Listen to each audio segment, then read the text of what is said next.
In the shadows of power, beneath the facade of justice and beautiful flowery words of propaganda, lies a labyrinth of secrets that haunt the very core of Auroville.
The Auroville files had to expose all the negative aspects of Auroville because there is an Auroville lobby which ensures that for decades crimes are kept under wraps by managing it inside and also by lobbying outside. Taking this into consideration, the ex-chairman of Auroville, Dr. Karan Singh, initiated an enquiry committee. The report strongly recommended central agency investigations including CBI, ED, NIA, NCB, and IT raids.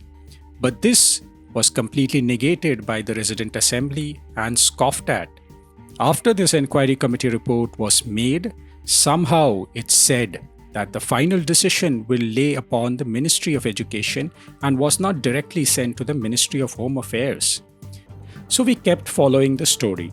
It seems it was a cover-up because people with vested interest came up with a report called Light for All and sent it to the Ministry of Education without the approval of the governing board nor placing it in front of the Resident Assembly. After Auroville files came out, it was an eye-opener for me, and I thought, wow, these things are happening and we didn't know and nobody informed us. Like, how? And then there was this huge general meeting where so many people came. It was the biggest meeting ever. And people didn't take it seriously, And then we formed this task group where initially I was a part of it, but then I left because it was like absurd. Because we had to deal with things and we had no support, no lawyer, nobody. So if you ask somebody who is stealing lands or money, do you steal lands and money? Of course he will say no, So this was such a crazy task, to do. And of course these people who were involved or on the list of Vikram, they were still everywhere. They were part of groups of decision making. But okay, since Auroville files came out, I was thinking a lot about what is really happening in Auroville and how we didn't know all that and how many people, majority, still do not know this is happening. They think it's some fantasy or it cannot be true, This is what we call faith, You believe in what you want, what supports your narrative, and you just ignore what does not support your fantasy. After this enquiry committee report was submitted, also there were various cases which follow the same pattern of Auroville lobby, which rescues Aurovillians, emboldening criminals. Well, yes, I was physically assaulted by a French national just because we had a difference of opinion about certain parts of history. And yes, anywhere else a situation like that would have happened in this country. The result for the person concerned would have been very different. But we are in Auroville. And so since one of the principles of Auroville is unity, and if we start giving into violence, it is very easy for me to also retaliate in the same way. But if we start going down that path, it's a lost cause. So I took it straight to the police because I knew that our internal systems were not up to the mark to handle these kind of things. And since such incidents had also happened to others, in fact, this very person was involved in a couple of other incidents. And it was very clear to me that unless some drastic action is taken one time, these kind of instances will keep happening. So I had taken the matter to the police. And 10 days later, the FIR was lodged. I was in fact called by the police station to come and lodge the FIR after 10 days. In the meantime, there was a hue and cry in the whole of community that I should not have gone to the police and resorted to our internal system of justice and solve the matter inside. To which my retort public explanation was that I went to the police simply and precisely because I did not want it to be handled inside Auroville because I have zero trust on our systems of working, on our systems of functioning. I had made it very clear right in my mail to the working committee that I have no faith in our internal justice system, which is why I'm taking the matter to the police. Because this is violence is a crime, especially in a place like Auroville, done by a foreigner on an Indian citizen. There were too many things saying that why this should not be tolerated. There was a meeting had happened, an informal meeting. Somebody had tried to have had a conversation between us, but that by then I had already filed the complaint. And shortly after that meeting, internal meeting, that people were trying to patch us up or whatever, I was called by the police to lodge an FIR, which I went and did. Yes. And now this happens to be my FIR, apparently happens to be the first FIR handled by the police station, which is called the Auroville police station, in which a FIR against a foreigner by an Indian was entertained. All these while, like these kind of stuff was never even allowed to reach the police.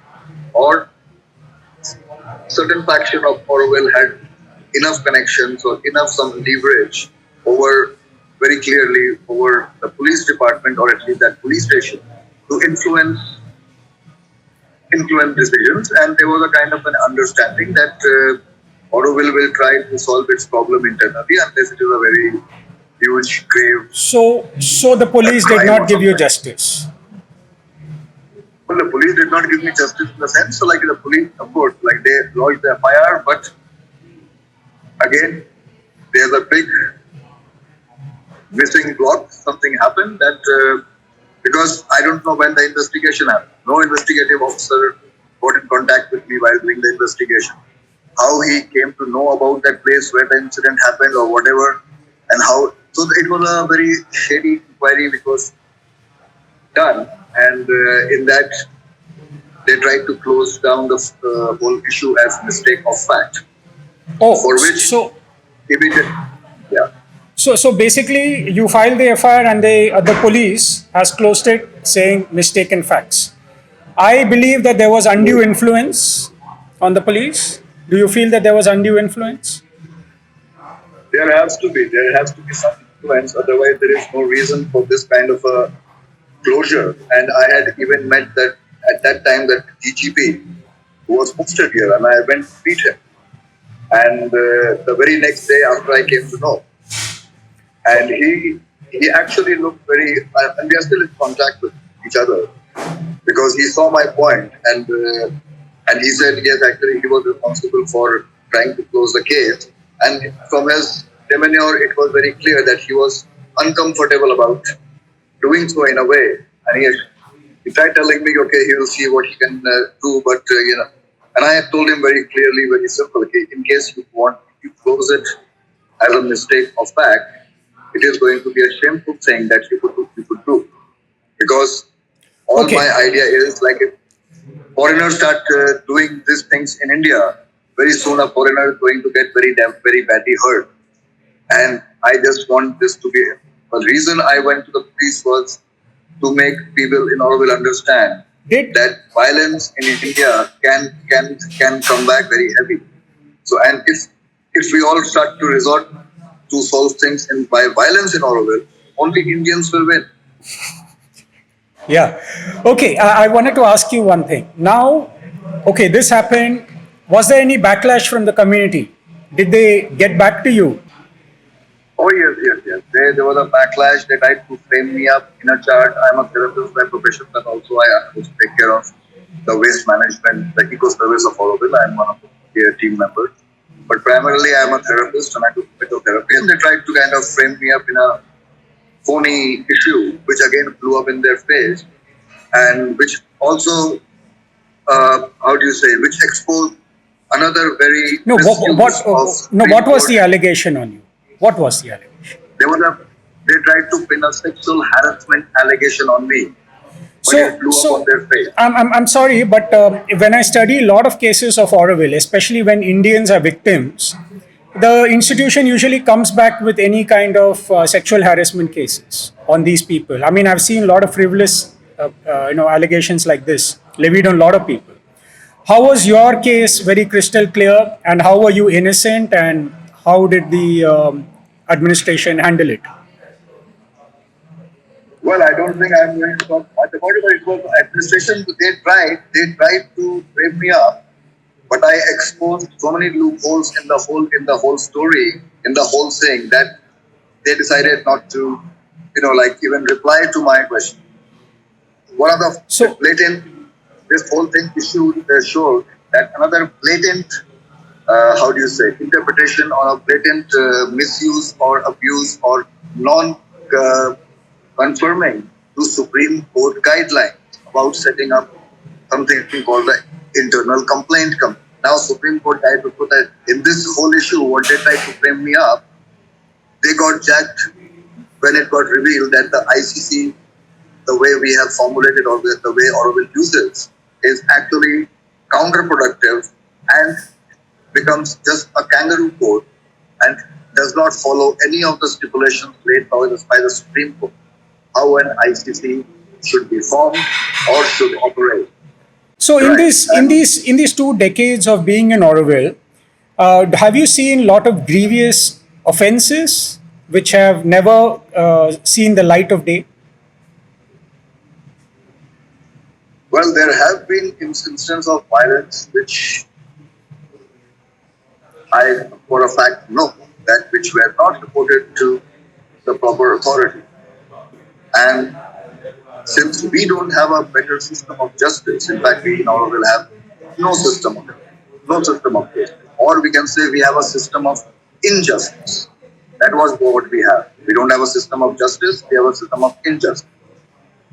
So, in that, of course, I mean, there have been many instances, or at least a few instances of violence that I know about, which anywhere else would have been immediately reported to the police, but or even for theft, like there is a of where people have misused or absconded with huge amount of money or misused the funds or diverted the funds. Anywhere else there would be an action against that. Even we had an issue of like stealing of donations, like donated gold or some things in one of them, which was supposed to be one of the most secure places.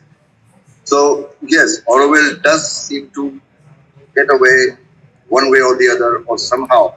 The Auroville lobby also has their tentacles into ensuring that law is not, enforced outside also, right?